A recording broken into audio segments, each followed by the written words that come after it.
Hi, I'm Sean. I'm a voice instructor who does lessons via the internet.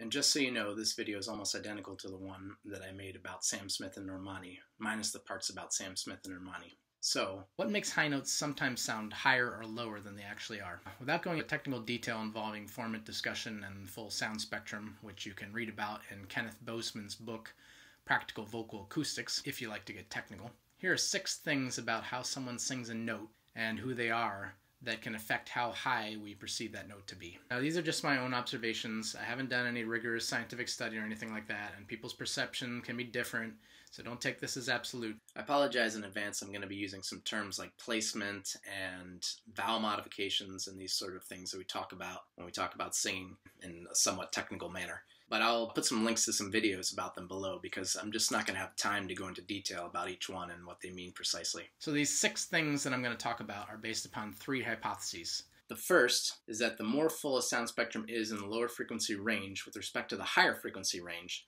the lower the note seems to be.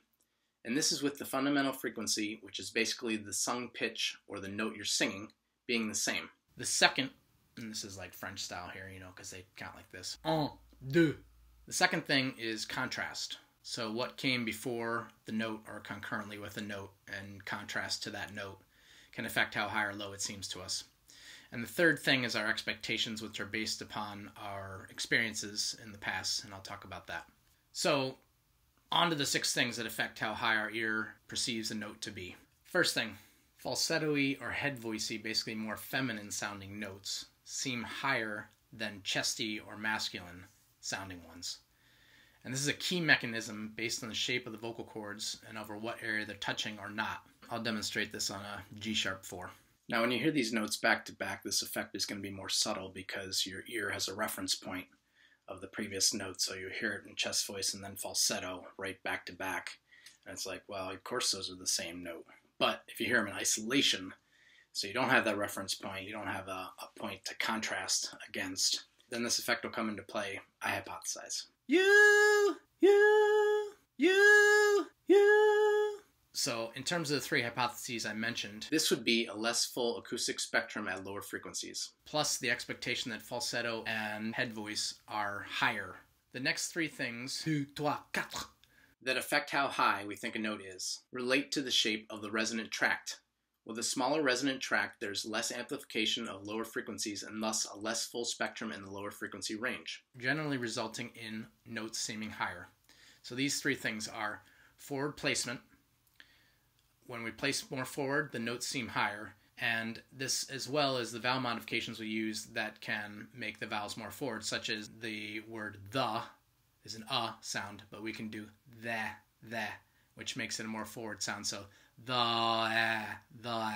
Active vowel modifications also generally make notes seem higher because that's what people typically do when they sing higher, so it's what we expect. They modify their vowels, so we get used to it even if we don't consciously notice it. And I don't know if you noticed, but my eyeballs are moving here because I'm reading the script because I can't remember all this stuff. So if you want to sound like the high notes are easy for you, don't modify the vowels. And if you're able to do that, kudos to you. So again, active vowel modifications, especially to more forward placement, typically makes notes seem higher. Second thing of these 3 things, in terms of resonant tract, more nasality, nasal sound, is caused by the tongue being high in the back of the throat and generally the soft palate being lowered. And this decreases the resonant tract size, and this can make notes seem higher. Again, lesser low frequencies in the acoustic spectrum. A raised larynx can make notes seem higher, as well as unrounded lips. Alternatively stated, a lowered larynx and rounded lips can make notes seem lower. So this would be lower, and this would be higher. It has to do with the length of this resonant tract. I'll demonstrate on the start of Beyonce's Irreplaceable that goes to an F4 note, which is not particularly high. It's well within women's chest voice range and near the first bridge to head voice for most men.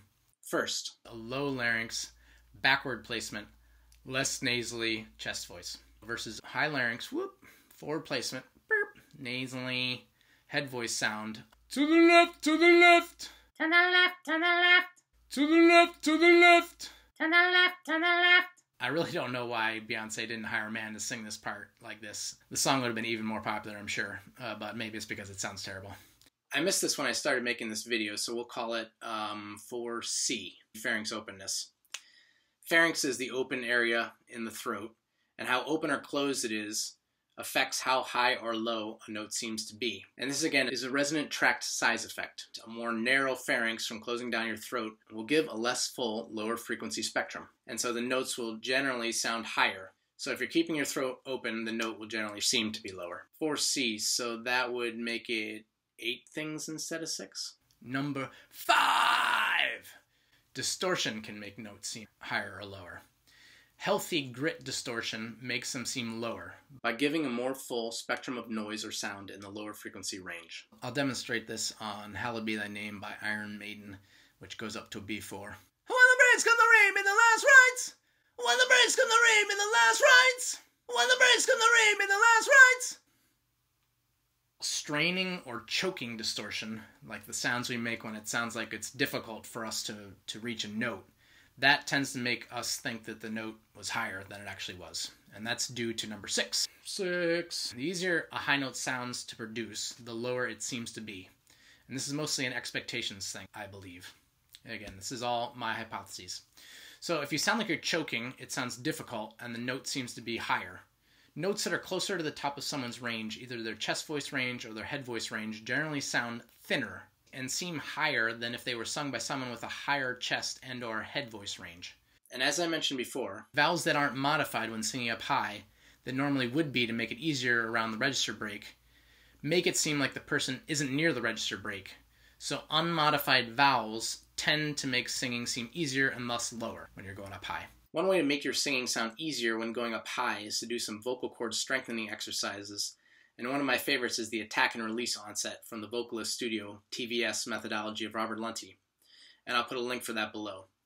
Generally, the beefier or stronger your vocal cords are, the easier it's going to sound to sing high notes with power. And it'll sound like you're singing a lower note than you actually are because it sounds easy. So just to blow your mind, I'm going to talk for a minute about low notes. Now, the easier a low note seems to be to produce, the higher it seems to be. So basically, the easier a note seems to be to produce, the more middle of the road it seems to be. Now, men generally sound like they're singing higher than women on the same note because those notes are higher in the men's range relative to the women's range, because men's ranges tend to be lower than women's. So to sum up, generally, notes sung by men seem higher than notes sung by women over the whole overlap of their ranges. Wait, hold up. You said if it sounds girlier, it seems higher, but now you're saying when a girl sings a high note, it seems lower? What? Yeah, it seems kind of confusing, right? So think of it as where in someone's range we perceive them to be singing. And I'm not sure why I'm clapping here. For a man or a woman, when they sound girlier, with less connected vocal cords, or vocal cords connected over a smaller area, they sound like they're higher up in their range. But when a woman sings the same note as a man, she's generally lower in her range, and we can hear that consciously or subconsciously. So it more comes down to where we think someone is in their range as to how we perceive how high a note seems to be. By the way, women's singing ranges are generally higher than men's ranges because, according to Ingo Titze, their vocal tract lengths and also their vocal cord sizes are smaller or shorter than men's in general. Okay, so another one I may have forgotten, and so we'll call that one 6B, is that when we sound whinier, we generally sound higher because we associate that whininess. It's an expectation that it's high. I don't wanna. So let's just review, and I'll give you these 6 things again.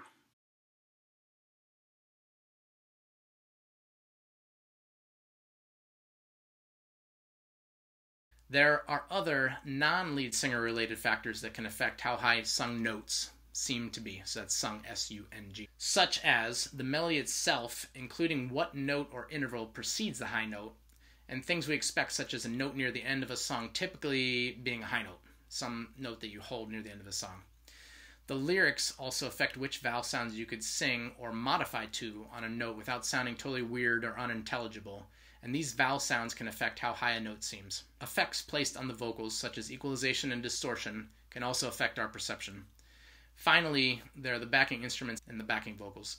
If they're primarily lower notes and frequencies, for instance, the lead vocals may seem higher by contrast.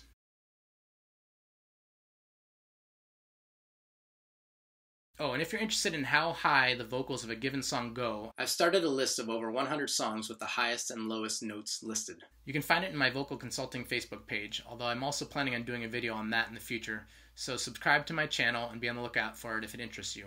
I hope this video helped you begin to understand how you may at some point have been listening to a song you thought you could sing, only to realize when you tried it that, wow, that is way up there. Or you were listening to a song whose high parts you thought would be difficult to sing and it turned out to be not that bad. If there are other things that you think I might have missed that can affect how high we perceive a sung note to be, please let me know in the comments below. I hope you enjoyed the video, and if you'd like to hear more about singing, please subscribe to my YouTube channel and check out my Facebook page listed below, and thanks for watching.